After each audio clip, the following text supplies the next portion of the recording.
Hello Internet, my name is Ryan Ingram, and today we're going to talk about something that I said I would never do. And that's that I sold a property. Now, I have gone on record many a time saying things like, we only buy properties, we never sell them. We hold everything that we buy. And ultimately, that's no longer true. So what we did that led us to the decision that we needed to sell this property is we really started monitoring the number of vacancies. If you aren't familiar with this channel, then every Friday morning at 8 a.m. Eastern Standard Time, I do a live stream where I talk about all the things that we have accomplished in the past week. I answer questions from all the viewers that are on the live stream. And one of the metrics that we've started monitoring very heavily over the past couple of months is our number of vacancies and the amount of projects that we have under rehab at once. So again, if you're not familiar with the channel, my brother and I, we bought our first duplex in August of 2017, and now we have right around 140 properties, maybe a little bit more, or maybe a little bit less. All that to say, when we started monitoring the number of vacancies that we have in the projects under renovations, we started prioritizing which properties we wanted to renovate and which ones we didn't. This property in particular is one that I had zero interest in actually doing the rehab for, and I have some very peculiar personal preferences as to why I didn't want to rehab this property. So let's take a look at it and talk about why I have no interest in it. No, hold on. Now, before we start looking at pictures of this property, let's go over just like the basic facts about this property. So it is a duplex. It's a one bed, one bath, top bottom duplex. Now, that's probably the main reason that I dislike it.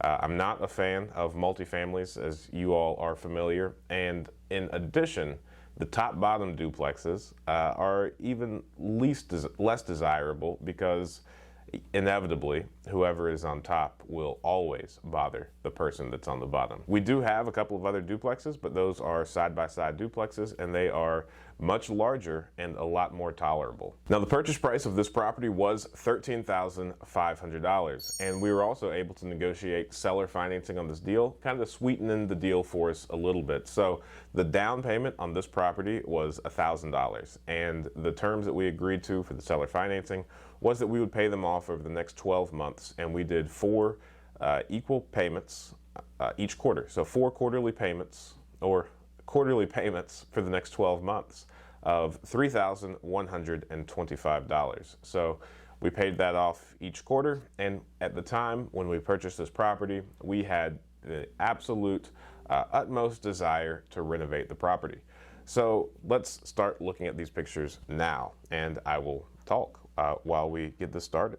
All right, so when we purchased this property, I had every intentions of turning this back into a single family home. As you could tell by this picture, they really added this door and then exterior stairwell that goes right up to the second floor. Now, this door was screwed shut. Nobody can walk out on this overhang. But nonetheless, this is the condition that the house was in when we purchased it.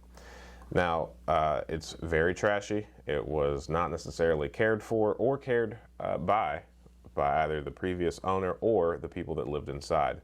So if you are able to look past the trash, then truly this property probably isn't in the worst of conditions. These cabinets, you know, they look decent, but it's really hard to tell about any of these things whenever there's just so much trash in the way. But also, like I said, I had every intentions of removing that external stairwell and turning it back into a single family home.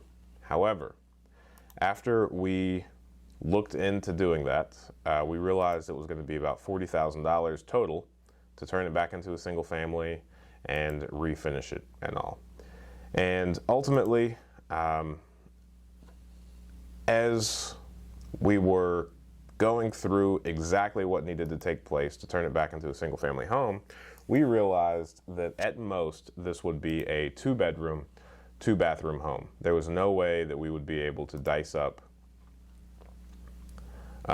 any of the kitchen or whatnot to make it a 3-bed, 2-bath home. And one of the difficulties that we had was there really just weren't any comps for 2-bed, 2-bath homes in the area. So We weren't necessarily inclined to spend $40,000 to get this back up to speed as a single family home. And with the purchase price, we'd be all in around 50 or 60 grand. And that just seemed at the time to be too much for a single family home. And for those reasons, that is why ultimately I kept pushing this project on the back burner. I didn't want to renovate the 2 units as it was, just get them habitable, because I really didn't want the headache of a 1-bed, 1-bath, top-bottom duplex. Now, that is a me problem. That's a personal preference. That's something that I just wasn't interested in doing. So ultimately, what happened is, because of that emotional response of mine, I kept putting this thing on the back burner and never gave it the time, the attention, or the rehab money that it deserved.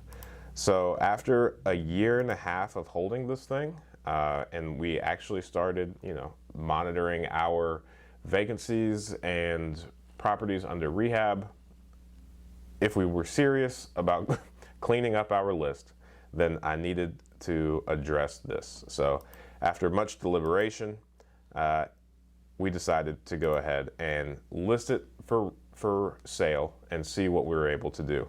Now, this one in particular, all we did was clean it out. Let's see if we can forward to those pictures. Again, it was just very trashy. When we purchased it, and for like the neighbors said, for the previous year, it was just left unsecured. At any given time, people could come and go as they pleased. So that being considered, it's actually in pretty decent shape.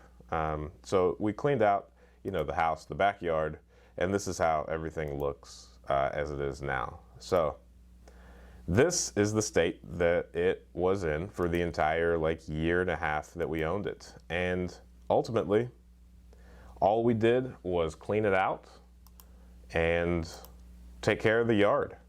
We never did any work. I don't know what those paint rollers on the floor are for.